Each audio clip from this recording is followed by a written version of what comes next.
Dans le livre de Job, au chapitre 1, des versets 6 à 11, est décrit le moment où les anges sont apparus devant le Seigneur et où Satan est également apparu devant eux.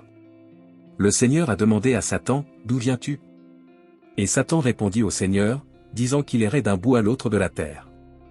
Alors le Seigneur dit à Satan, « As-tu remarqué mon serviteur Job ? Il n'y a personne sur terre comme lui, irréprochable et juste, qui craint Dieu et fuit le mal. » Satan répondit, « Mais est-ce parce que tu l'as entouré de ta protection, de sa maison et de tout ce qu'il possède ? Tu as béni les œuvres de ses mains, et ses troupeaux se sont multipliés sur la terre. Mais étends ta main et touche tout ce qu'il a, et tu verras s'il ne te maudira pas en face. » Alors le Seigneur dit à Satan, « Tout ce qu'il possède est en son pouvoir, mais n'étends pas la main contre lui. » Alors Satan s'est retiré de la présence du Seigneur.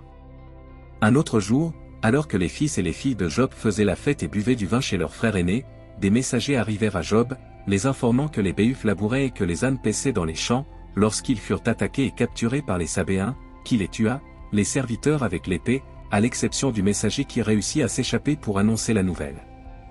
Pendant qu'il parlait encore, un autre messager arriva, rapportant qu'un feu de Dieu était tombé du ciel, brûlant les brebis et les serviteurs, et que lui seul survécut pour en parler. Et pendant qu'il parlait encore, un autre messager apparut, disant que les Chaldéens, en 3 groupes, avaient attaqué les chameaux et les avaient emportés, tuant les serviteurs avec l'épée, et qu'il était le seul qui restait à apporter la nouvelle. Et avant qu'il ait pu finir, un autre messager arriva, annonçant que pendant que les fils et les filles de Job discutaient dans la maison de leur frère aîné, un vent fort soufflait du désert et frappait les 4 coins de la maison, la faisant tomber.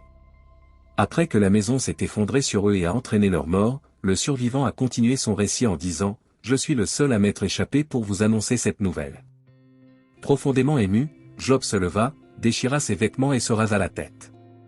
Puis il se prosterna et dit, « Nu, je suis sorti du sein de ma mère, et nu j'y retournerai, l'Éternel a donné et l'Éternel a repris.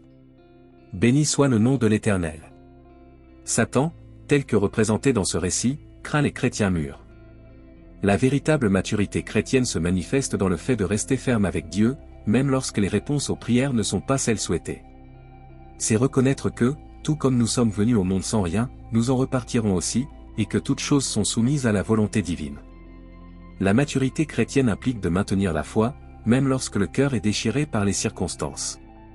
Il y a des individus qui, peut-être sans l'admettre ouvertement, nourrissent une colère silencieuse dans leur cœur lorsque leurs prières ne reçoivent pas la réponse souhaitée. Cependant, il est crucial de se rappeler que Dieu ne nous abandonne pas, même au milieu de l'adversité. Comme les 3 jeunes Hébreux dans la fournaise ardente, notre confiance en Dieu doit rester inébranlable, quelle que soit l'issue des situations. La foi biblique, illustrée par la foi de Job, est une foi pure et inébranlable qui transcende les intérêts personnels et les gains matériels. En revanche, un autre évangile répandu dans de nombreuses églises émerge aujourd'hui, l'évangile de la prospérité, où les gens s'approchent de Dieu non pas à cause de ce qu'il est, mais à cause de ce qu'il peut faire pour leur vie. Cette foi de prospérité est basée sur la conviction qu'une personne ne croira et n'obéira à Dieu que s'il lui procure des avantages tangibles. La théologie qui sous-tend cette foi de prospérité promeut l'idée que Dieu rendra les croyants riches, en parfaite santé et réalisera tous leurs rêves les plus fous. S'il est vrai que Dieu a le pouvoir et la capacité d'accorder la richesse, la santé et de réaliser les rêves, rien ne garantit qu'il le fera pour tous les croyants. Ainsi, la théologie de la prospérité, centrée sur la foi, se concentre sur ce que Dieu peut faire plutôt que sur qui il est. Nous entendons souvent des sermons avec des titres comme « 10 étapes pour que Dieu vous rende plus riche » ou « 4 voies vers une vie parfaite ». Cela reflète l'accent mis sur la prospérité matérielle et la réussite personnelle, s'éloignant du message chrétien fondamental. La foi en la prospérité s'exprime souvent dans la déclaration « Je crois en Dieu parce qu'il répond à mes prières » ou « Je crois en Dieu parce qu'il m'a guéri quand j'étais malade ». Cependant, cette foi est mise à l'épreuve lorsque Dieu ne répond pas aux prières comme souhaité ou lorsqu'il n'accorde pas la guérison. La vraie foi biblique transcende les circonstances et reste inébranlable quels que soient les résultats matériels ou la santé physique. La vraie foi biblique ne se concentre pas sur ce que Dieu fait pour vous, mais plutôt sur qui est Dieu. Lorsque vous comprenez la vraie nature de Dieu, vous reconnaissez qu'il est le seul vrai Dieu digne de louange et d'adoration. Quelles que soient les adversités que la vie vous réserve, votre foi restera inébranlable en lui, qu'il pleuve ou qu'il vente. C'est la foi des 3 jeunes Hébreux, c'est la foi de Job. Vous reconnaissez que vous êtes du côté de Dieu, que vous l'aimez et que vous voulez lui plaire.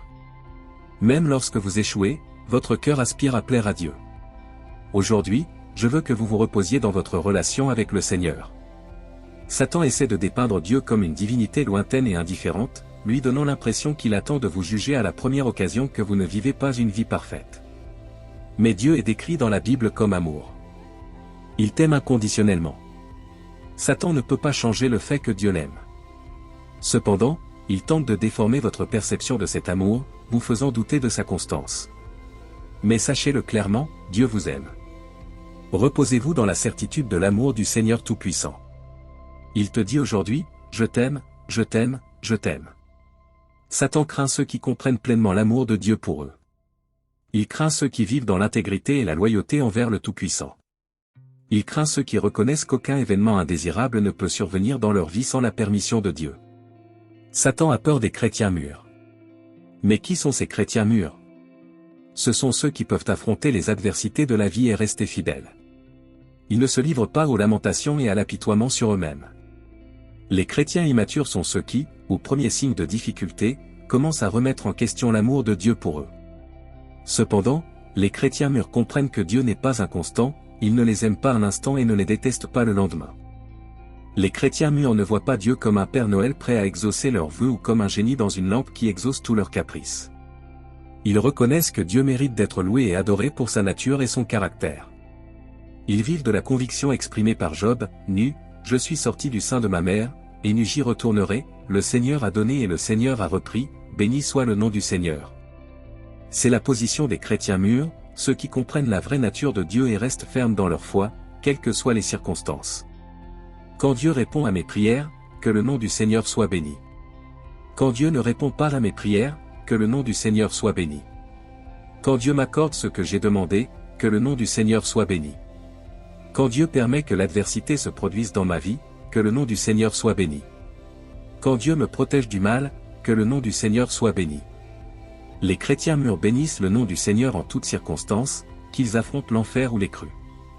Un chrétien mûr évite le mal, tout comme Job, il mène une vie qui s'oppose au mal, une vie caractérisée par la fidélité à Dieu. Les chrétiens mûrs ne sont pas seulement coincés dans la vie terrestre, ils ont les yeux fixés sur l'éternité.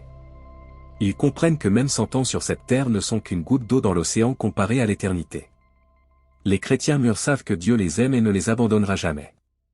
La Bible déclare clairement que Dieu n'abandonne jamais son peuple. Même au milieu des épreuves, comme Job, les chrétiens mûrs restent fidèles à Dieu. Ils ne comprennent peut-être pas les voies de Dieu, mais ils placent leur espoir en lui, comme Job l'a déclaré, « Même s'il me tue, j'espère en lui ». Malgré les accusations des amis de Job et les tentatives de sa femme de lui faire maudire Dieu, à la fin, Dieu se révèle à Job, lui démontrant son amour et lui redonnant tout ce qu'il avait.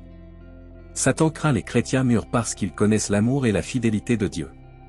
Si vous avez aimé cette vidéo et y avez trouvé de la valeur, n'oubliez pas de l'aimer et de la partager avec vos amis et votre famille, n'oubliez pas de vous abonner à la chaîne. Votre aide est essentielle pour que nous puissions toucher davantage de personnes avec nos messages.